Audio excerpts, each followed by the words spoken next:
यदि आप मंदिर में जा रहे हैं, मस्जिद में जा रहे हैं, चर्च, गिरजाघर, गुरुद्वारे में लोग जा रहे हैं, किस लिए जा रहे हैं? उन्हें डर है।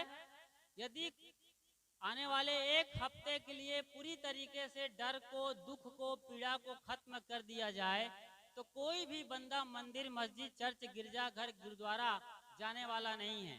सब बंद हो जाएंगे। सब धार्मिक स्थानों में, मंदिरों में, गिरजाघर, गुरुद्वारों में, चर्चों में ताले लग जाएंगे। कौन जाएगा जब कोई दुख नहीं, कोई पीड़ा नहीं और कोई डर नहीं, कोई भय नहीं है। तो सदगुरु कबीर साहब आपको सब तरीके से निर्भय करते हैं। सदगुरु कबीर साहब हमको सबसे बड़ी सौगात क्या देते हैं? कबीर पंथ से जुड़े हैं, सदगुरु कबीर साहब से जुड़े हैं, तो क्यों जुड़े हैं, क्या देते हैं वो? और आप जानते हैं कि कबीर साहब जी केवल कबीर पंथियों के नहीं हैं। ये बात भूल जाइएगा, कभी आप याद रखते हो तो भूल जाना बेहतर है, क्योंकि सदगुरु कबीर साहब केवल कबीर पंथ की डिबिया में बंद करने लायक नहीं है। वो तो विश्व एकता के महान प्रतीक हैं और पूरी दुनिया में वो पूजे जाते हैं आज। यदि आप किसी दुनिया के किसी कोने में जाइए और वहां पर गाइएगा, कहत कबीर सुनो भाई साधो, ये इंटरनेशनल रिंगटोन है, मोबाइल का नहीं, लोगों के दिलों का। आप जब गाइएगा, किसी भी देश के किसी भी कोने में चले जाइए, कहत कबीर सुनो भाई साधो, वहां जरा सा भी कोई आदमी हिंदी समझ रहा होगा तो आपको जान जाएगा कि ये हिंदुस्तान से आया है, भारत से आया है, इंडिया से आया है और सदगुरु कबीर साहब की बानी गा रहा है। इतने विश्वव्यापी व्यक्तित्व हैं सदगुरु कबीर साहब। तो सदगुरु कबीर साहब को दुनिया क्यों चाहती है? जो लोग सदगुरु कबीर साहब को अपना दुश्मन समझते हैं, वो लोग भी सदगुरु कबीर साहब को पढ़ते हैं, समझना चाहते हैं और उनसे सीखते हैं, उनके जीवन दर्शन से, उनकी वानियों से। बहुत बड़ी क्रांति की बात है ये। तो मैं ये कह रहा था कि सदगुरु कबीर साहब हमको क्या देते हैं? ऐसी कौन सी चीज है जिनकी वजह से पूरी दुनिया में वो पूजे जाते हैं, इतने जाने जाते हैं और इतने विस्तार से वो प्रसिद्ध हुए हैं? क्या बात है सदगुरु कबीर साहब के अंदर? सदगुरु कबीर साहब इनका जवाब खुद देते हैं अपने मौलिक रचना बीजक में। सदगुरु कहते हैं, निर्भय भय तहाँ गुरु की नगरिया, सुख सोवै दास कबीरा हो। ये बहुत बड़ी बात है। निर्भय भय तहाँ गुरु की नगरिया, सुख सोवै दास कबीरा हो। सदगुरु कबीर साहब एक ऐसे आला दर्जे के महान विश्वव्यापी संत हुए हैं जो सभी मानव को निर्भयता का परम सुख दे रहे हैं, निर्भय करते हैं। निर्भयता ही बहुत बड़ी क्रांति की चीज है। यदि आप मंदिर में जा रहे हैं, मस्जिद में जा रहे हैं, चर्च, गिरजाघर, गुरुद्वारे में लोग जा रहे हैं, किस लिए जा रहे हैं? उन्हें डर है। यदि आने वाले एक हफ्ते के लिए पूरी तरीके से डर को, दुख को, पीड़ा को खत्म कर दिया जाए तो कोई भी बंदा मंदिर, मस्जिद, चर्च, गिरजाघर, गुरुद्वारा जाने वाला नहीं है। सब बंद हो जाएंगे। सब धार्मिक स्थानों में, मंदिरों में, गिरजाघर, गुरुद्वारों में, चर्चों में ताले लग जाएंगे। कौन जाएगा जब कोई दुख नहीं, कोई पीड़ा नहीं और कोई डर नहीं, कोई भय नहीं है। तो सदगुरु कबीर साहब आपको सब तरीके से निर्भय करते हैं। आप जब सदगुरु कबीर साहब की जो मौलिक रचना बीजक है उन्हें पढ़ेंगे बहुत कायदे से, सदगुरु अभिलाष साहब ने उन पर 2 खंडों में व्याख्या की है, पहला भाग और दूसरा भाग। इसे जब आप पढ़ेंगे, और इनके पहले भी और संतों ने व्याख्या की है, हर तरीके से व्याख्या की गई है। आप जब पढ़ेंगे कबीर वाणी को, चाहे वो कबीर ग्रंथावली की बात करें, साखी ग्रंथ की बात करें, कबीर दोहावली की, या सदगुरु कबीर साहब के नाम पर जो अन्य वानियां हैं, तो आपको वो निर्भय करते हैं, आपको भय से निकालते हैं। और निर्भय होने का मतलब समझ रहे हैं? आपको अब कोई डर नहीं है, यहाँ तक कि मरने के भी डर नहीं है। हम तो उस हिंदुस्तान देश के इंसान हैं, बासिंदे हैं, अनुयायी हैं कि यहाँ ऐसे ऐसे सदगुरु हुए हैं। जैसे सिकंदर आया था, सिकंदर की माँ ने बोला था, बेटा जब हिंदुस्तान जा रहे हो, सुनता हूँ वहाँ साधु संतों का देश है, तो एक साधु लेके जरूर आना मेरे लिए। हमारे देश में हिंदुस्तान का एक साधु जरूर होना चाहिए। वो चलने की बारी आई सिकंदर की, वापसी लौट रहे थे यूनान अपने देश, तो एक साधु के पास अपने दूत को भेजा, कहा कि राजा साहब की आज्ञा है कि हम लौट रहे हैं, राजा साहब के साथ आप भी चलो, हमारे देश खातिरदारी होगी, पूरी सुरक्षा देंगे, आप वहां भी स्वस्थ और मस्त रहेंगे। वो बाबा, वो साधु बैठा था गंगा किनारे आराम से रेत पर, अपनी मस्ती में थे, ध्यान में थे। पानी गंगा वहां पर बह रही है, बढ़िया मौसम, बढ़िया मौका। तो उन्होंने कहा नहीं, मुझे नहीं जाना है कहीं, मेरी जरूरत नहीं है, मुझे जाने की जरूरत नहीं है। कहा साहब हमारे सिकंदर राजा साहब की आज्ञा है। कहा मुझे किसी की आज्ञा की जरूरत नहीं है, मैं अपना खुद मालिक हूँ, मैं जाने वाला नहीं हूँ। अच्छा, फिर बाद में कहते हैं कि बात बनी नहीं, कुछ तना तनी जैसी माहौल की स्थिति हो गई और वो लौट गया। अब सिकंदर खुद आए, तलवार लेकर के आए थे, और उन्होंने भी कहा कि बाबा चलना है मेरे देश, आप वहां रहिए, हम सब सम्मान करेंगे, सुरक्षा करेंगे। कहा मुझे नहीं जाना है, मैं यहीं मस्त हूँ जहाँ वहीं। कहा लेकिन चलना तो होगा, नहीं चलेंगे तो मेरी तलवार है। तलवार निकाल लिया उसने, तो तलवार के बलबूते पर उस साधु को वो डराना चाहता था। वो साधु ने कहा कोई फर्क नहीं पड़ता है, तलवार निकाल लो, हम भी देखते हैं क्या करने वाले हो। कहे अभी आपका सर धड़ से अलग कर दूंगा, तो मैं भी देखता हूँ। साधु ने कहा जब सर मेरा धड़ से अलग कर दोगे तो मैं भी देखता हूँ कि मेरा सर धड़ से अलग कैसे होता है। बताओ कितनी बड़ी निर्भयता की वो बात कर रहे थे कि मैं खुद देखना चाहता हूँ कि मेरे शरीर से मेरा सिर कैसे अलग करते हो। वो आखिर गए नहीं, फिर सिकंदर को ही झुकना पड़ा उनके चरणों में और कहा कि मैंने सुना था अपने माँ से, वो बिल्कुल बात सही है, और ले नहीं जा सका। तो हम तो इतने निर्भय महापुरुषों के जीवनचर्या में निमज्जन करने वाले हैं, उनको पढ़ने वाले हैं, जीने वाले हैं, जानने वाले हैं। तो सदगुरु कबीर साहब आपको सब तरीके से निर्भय करते हैं, कोई डर नहीं रह जाएगा, कोई वहम नहीं रह जाएगा। जितने भी हैं कर्मकांड, पाखंड, ढोंग, ढकोसले, भ्रम, अंधविश्वास, जादू टोना, चमत्कार।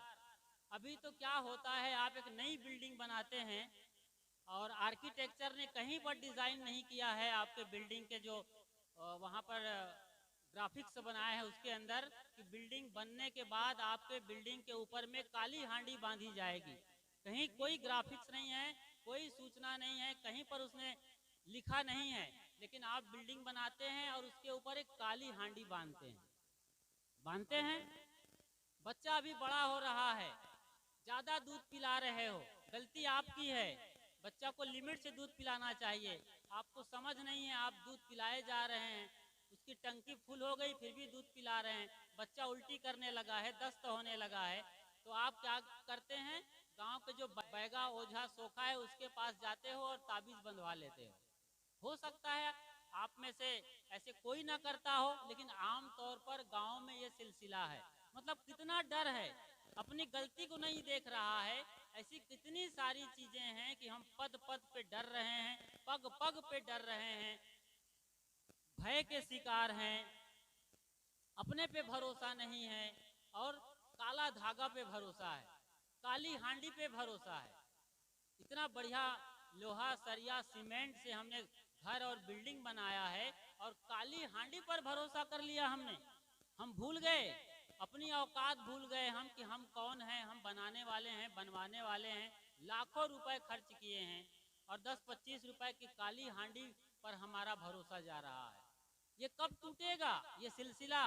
ये पीढ़ी दर पीढ़ी चली आ रही है। कितने डरे हुए लोग हैं हम, जरा सा कुछ बीमार पड़ते हैं, कुछ होता है और हम ओझा सोखा बैगा के पास भागने लगते हैं।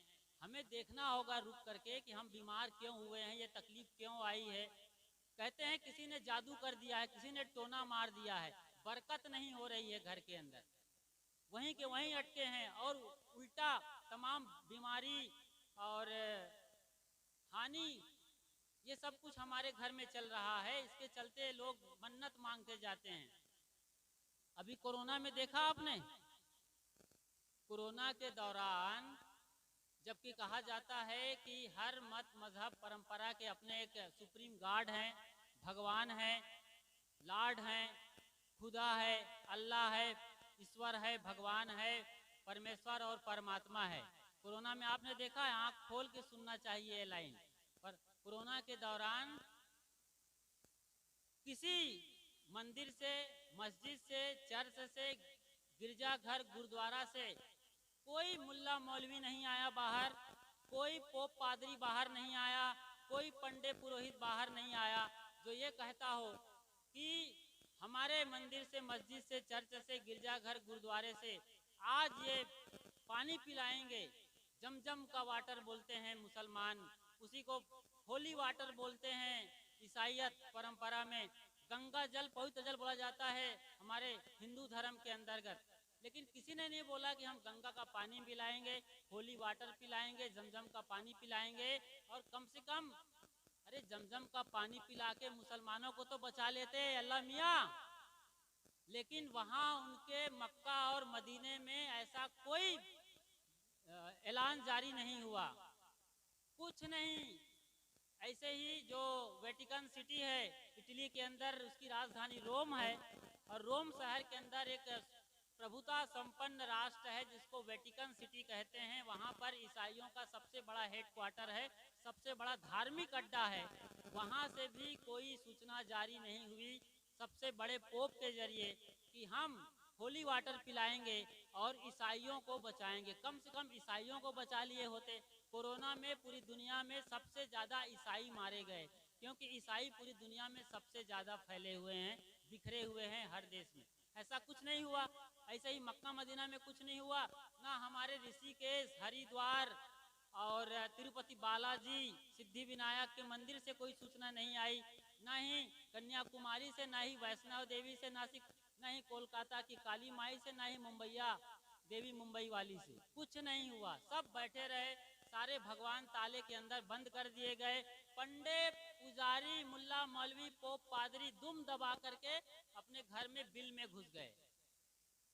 जब हमें उसी परमात्मा ने बनाया है जिसके हम फॉलोवर्स हैं। और मैं ये कहना चाहूँगा यहाँ पर एक कदम और आगे जा करके कि सदगुरु कबीर साहेब सतलोक में बैठे देख रहे हैं हमको टुकुर टुकुर, लेकिन स्वयं कबीर साहेब भी अपने बड़े बड़े पंथ श्री हुजूर, महंत, संत कितने निपट गए कोरोना के दौरान। कितने साधु संत फकीर मेरे जैसे कितने धार्मिक मतलब कबीर पंथ के चोला में जो साधु संत ब्रह्मचारी हैं कितने चले गए, बड़े बड़े भक्त निपट गए, उन्हें नहीं बचाया जा सका। क्यों? इस बात को समझिए। मैं ये नहीं कह रहा हूँ कि कबीर साहेब में इतनी ताकत नहीं थी या उन भगवानों में ताकत नहीं है। असल में हम भगवान को समझेंगे, परम सत्ता को समझेंगे, तभी तो ये बात समझ में आएगी। कबीर पंथियों में टैग लगाया जाता है कि वो खंडन करते, खंडन नहीं करते। सरकार मेरी हाथ जोड़ के विनती है कि इन चीज़ों को अच्छे से समझा जाए। कबीर साहेब सच को देखना सिखाते हैं। वो सिर्फ इतना ही कहते हैं, यहाँ पर जैसे कोरोना की बात करें तो अभी सैनिटाइजिंग शुरू हो गए थे, हाथ धोना बार बार, इससे उससे क्या, ये तो हमारे गुरुजन कब से सिखाए हैं जी हमको। हमारे गुरुदेव सदगुरु अभिलाष साहब जब उनके साथ ट्रेन में हम चलते थे, जब बेसिन से हाथ धो के ट्रेन के अंदर गली से हम अपने सीट पर आते थे तो उनका ये कहना था कि बेटा जब बेसिन से हाथ धो लिए हो ना तो कोई टच मत करो आजू बाजू। सीढ़ी होती है, लोग सीढ़ी को पकड़ के चलते हैं। अब सीढ़ी पर टॉयलेट से आकर के जूता वाला पैर रख करके ऊपर जाता है आदमी, कितना गंदा होता है वो। तो गुरुजी ने बताया था कि ये सब बाजू के सारे सिस्टम गंदे होते हैं। बेसिन से हाथ धो करके सीधे आओ और जो भी झोला के अंदर, टोकरी के अंदर रोटी सब्जी पूड़ी है उसे निकाल के खाओ और हमें भी खिलाओ, ये सिखाया था।